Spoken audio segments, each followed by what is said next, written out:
Olá, a nossa conversa hoje vai ser sobre a história dos Estados Unidos, mas assim, nosso foco vai ser o século XIX. Mas isso, para que nós possamos situar-nos aí nesse processo, vou recuar um pouco, voltar à questão da independência e para poder trabalhar a independência, o discurso do Destino Manifesto, a expansão para o Oeste, a doutrina Monroe, que é um episódio bastante interessante em relação sobre a política externa norte-americana, e fecharemos nosso bate-papo com a Guerra de Secessão, ou também conhecida como Guerra Civil Norte-Americana. Essa conversa, essa aula, eu dividirei em três episódios, vamos colocar assim.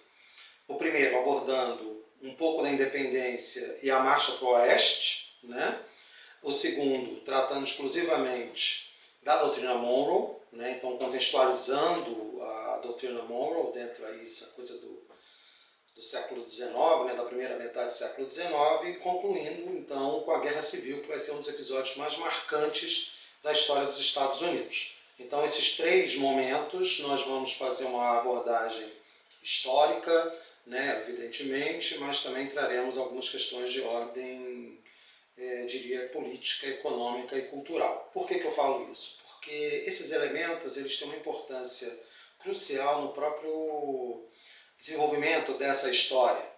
Quando nós falamos de história, é localizar o acontecimento no tempo. Em termos políticos, quais são os desdobramentos, quais são os grupos interessados, modificações ou permanências. Em termos sociais, como é que essa sociedade norte-americana, ou estadunidense, ela vai se organizando a partir desses processos, seja não apenas a independência, mas principalmente com a expansão para o Oeste, quais são os impactos socioculturais, e quando falamos da cultura, como é que isso impacta, principalmente a partir da percepção do Destino Manifesto, que traz uma perspectiva religiosa muito forte. A própria ideia do Destino Manifesto tem uma conotação religiosa, ok? Então, vamos lá e vamos pensar o primeiro episódio, que vai ser justamente a independência.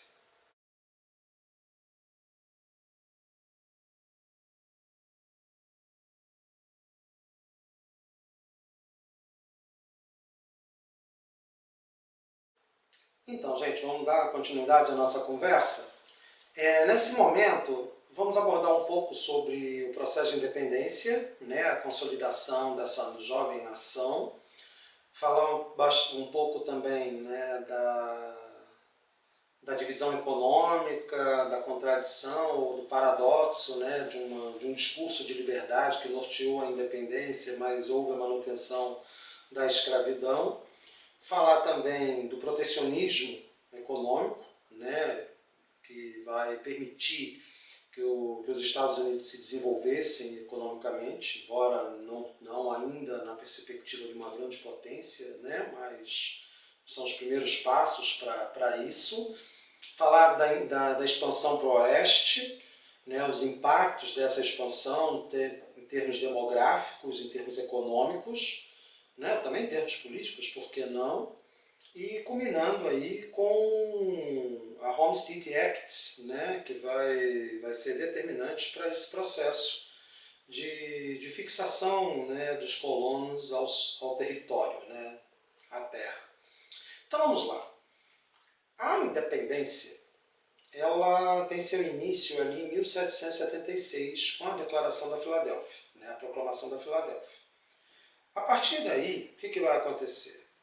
Os colonos, com o apoio da França, iniciam uma guerra contra a Inglaterra, guerra essa que vai se estender até 1783, e aí você tem o reconhecimento, a partir de da assinatura de um tratado entre ingleses, franceses e colonos, reconhecendo a independência dos Estados Unidos.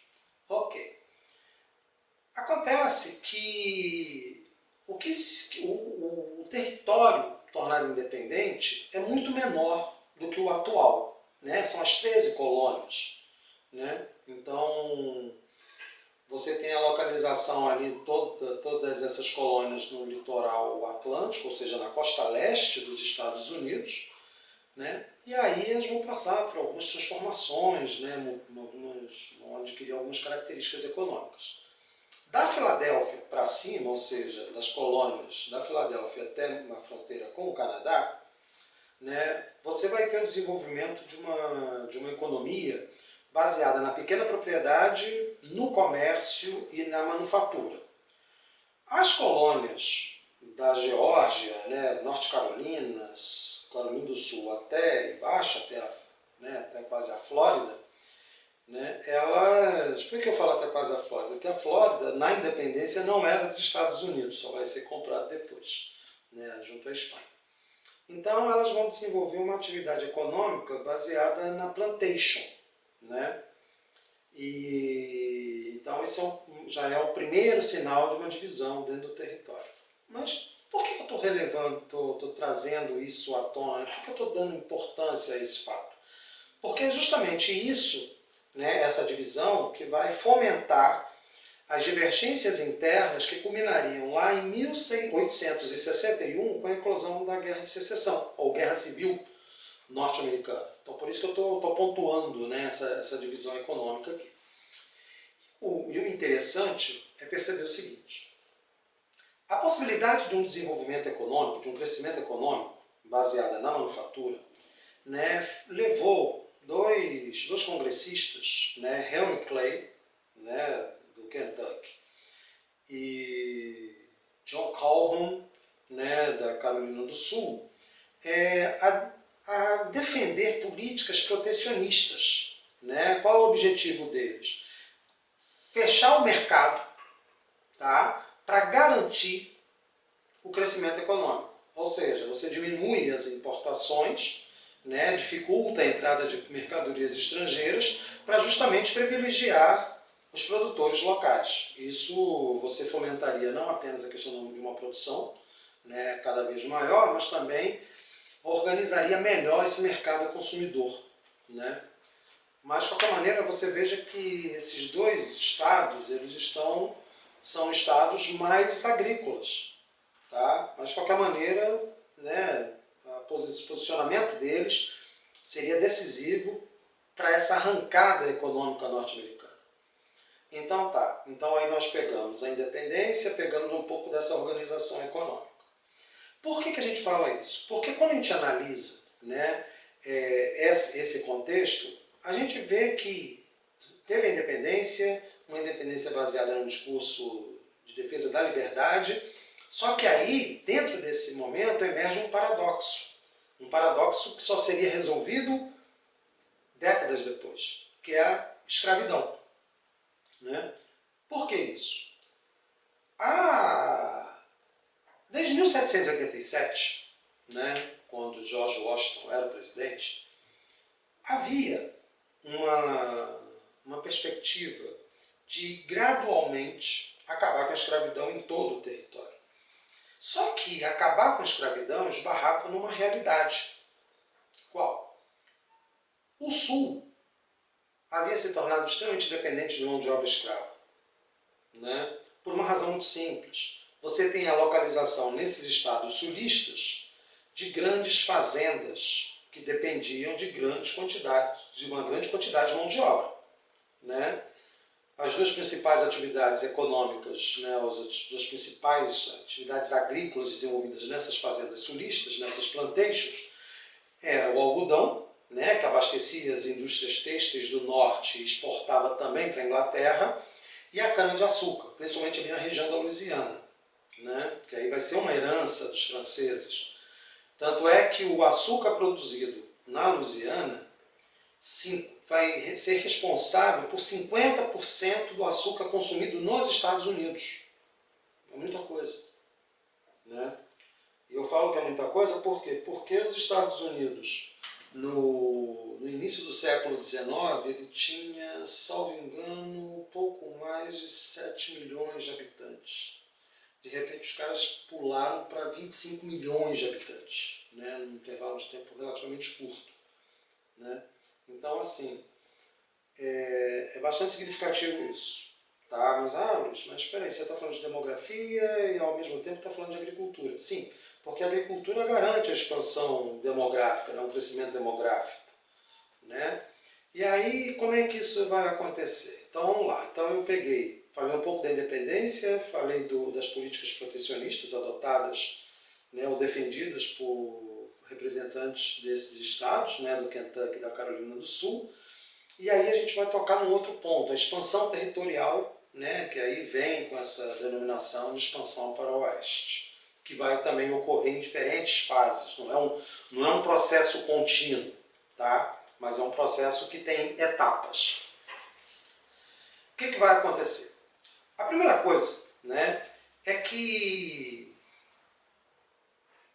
a ocupação desse território, né, ela vai ser marcada, como eu falei, por um processo de expansão, né, em busca de terras férteis. E aí a gente volta um pouco à questão da escravidão. No norte, que não trabalhava, né, você tem pequenas propriedades e está muito mais voltado ao comércio e à indústria, a mão de obra escrava é muito menor. Né? Você tem propriedades familiares não necessitam de um grande contingente de mão de obra. Ao passo que no sul, sim.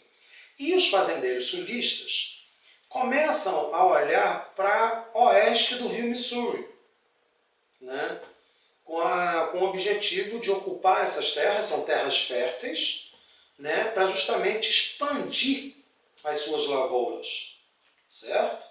E lógico, nesse processo de expansão das lavouras, obviamente você vai ter a continuidade da utilização dessa mão de obra escrava. Então você veja que o tema escravidão é um tema que é recorrente, né, nesse contexto.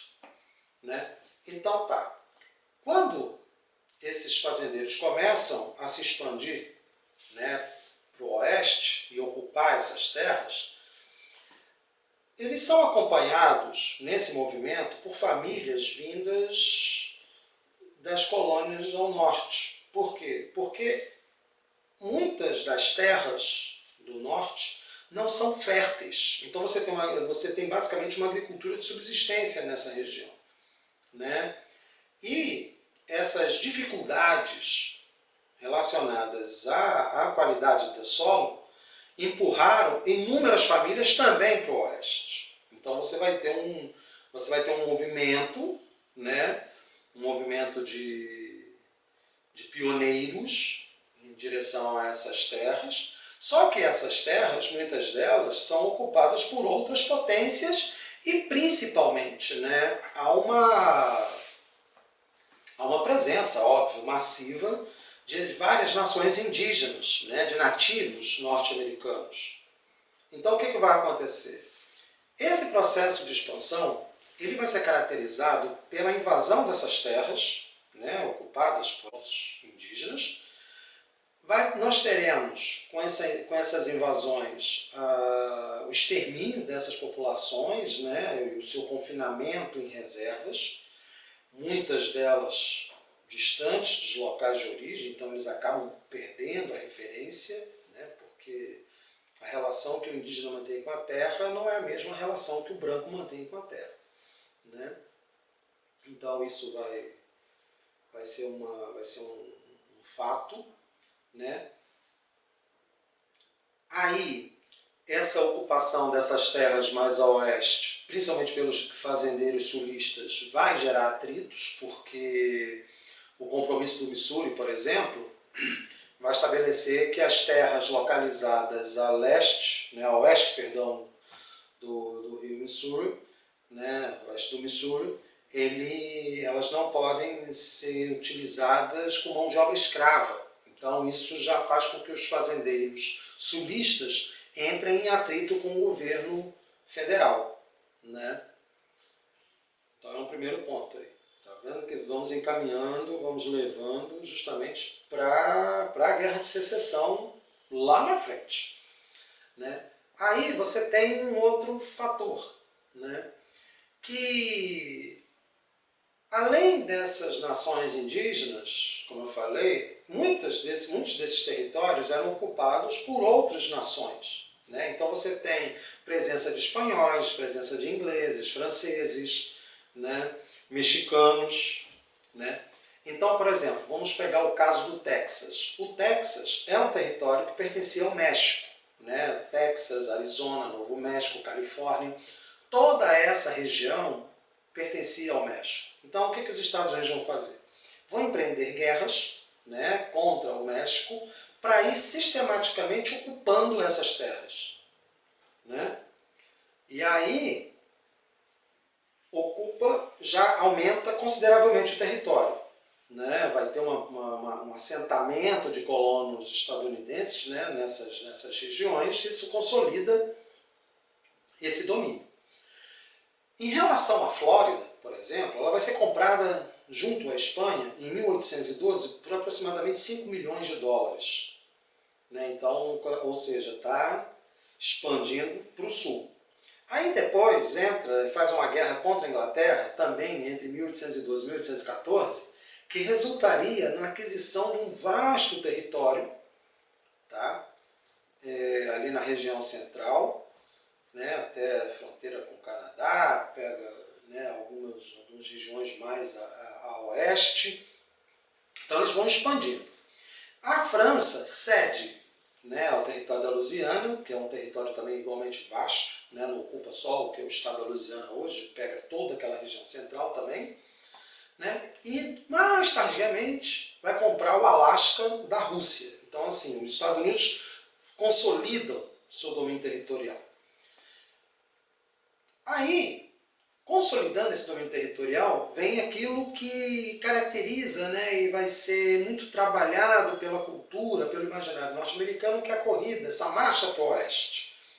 Essa marcha para o oeste ela vai se caracterizar por um deslocamento considerável de famílias, né, principalmente oriundas da costa leste dos Estados Unidos, né, como eu falei, cujas terras, em muitos casos, não são terras muito férteis, né? Então essas famílias se dirigem para o oeste em busca de melhores oportunidades. Tanto é que um acre de terra, né, era vendido por aproximadamente $1,25. Então, assim, era um valor muito baixo para que o indivíduo se tornasse um pequeno proprietário. Ele levava, tinha algumas cabeças de gado, né, a família cultivava ali. Aí, para facilitar o escoamento dessa produção e a definitiva ocupação desse território, houve investimento em ferrovias, então você começa a ligar o litoral, a costa leste à costa oeste, né? Dentro desse processo nós temos, por volta ali de 1848, a descoberta de ouro na Califórnia, isso vai gerar uma corrida desenfreada, né? Semelhante àquilo que aconteceu no Brasil na época da mineração, então, vai acontecer o mesmo na Califórnia. A população vai quase que decuplicar na região, né? São Francisco, por exemplo, é uma cidade que vai ter um salto imenso, né, na sua população. Só que, semelhante àquilo que aconteceu no Brasil do século XVIII, né, vai acontecer o mesmo na Califórnia no século XIX, ou seja, o ouro vai se esgotar e muitas famílias vão retornar para os seus locais de origem, né? E temendo uma desocupação desses territórios e permitir, né, que, sei lá, o México pudesse reivindicar, né, essas terras e retomá-las, o governo norte-americano firmou, né, baixou um decreto chamado Homestead Act, né, cujo objetivo era a fixação na terra, né, no solo desses colonos, né, daria todas as garantias, daria um suporte, mas esse indivíduo teria que permanecer por pelo menos 10 anos naquele lugar promovendo benfeitorias, né, 5, 10 anos, né, promovendo benfeitorias, ou seja, era uma forma de fixar esses indivíduos ao solo. Então, assim, a marcha para o oeste, né, ela vai ter impactos consideráveis. Primeiro, né, um impacto demográfico sobre as populações indígenas, uma redução considerável, porque durante o processo de expansão, né, muitos colonos caçavam os búfalos. Os búfalos, eles eram a principal fonte de alimento, forneciam carne, leite e o couro, né, com o qual os nativos confeccionavam suas roupas, suas tendas, né? Então, assim, isso vai ter um impacto significativo, né? Vai ter um impacto, outro impacto demográfico, é justamente a ocupação desse território por esses colonos, tá? Outra questão também, que aí a gente já pensando, né, numa espécie quase de um resumo, é que com a proibição do governo, né, a partir do acordo lá, do acordo do Missouri, né, o governo estabeleceu a proibição de que as terras localizadas a oeste pudessem, né, fossem utilizadas como mão de obra escrava, ou seja, o objetivo é o estabelecimento de uma mão de obra livre. Então isso vai ser um componente que vai alimentar, né, que alimentaria aí os caminhos para a Guerra de Secessão, né, que teria seu início em 1861. Então, essa primeira parte ela é marcada exatamente pela consolidação dos Estados Unidos como uma nação, né, construindo o seu território. É interessante que eu recordo uma fala de um jornalista, né, um jornalista e fotógrafo norte-americano chamado John Sowell. Ele disse o seguinte, né, vá para o oeste, jovem, e cresça junto com o país, né? É interessante isso. Vocês viram essa frase no início da nossa apresentação, né? Junto com outra que eu vou destacar, que eu destaquei também do Abraham Lincoln, que vai ser digamos, essa frase vai ser pronunciada em 1858, pouco tempo antes da eclosão da Guerra de Secessão, ok?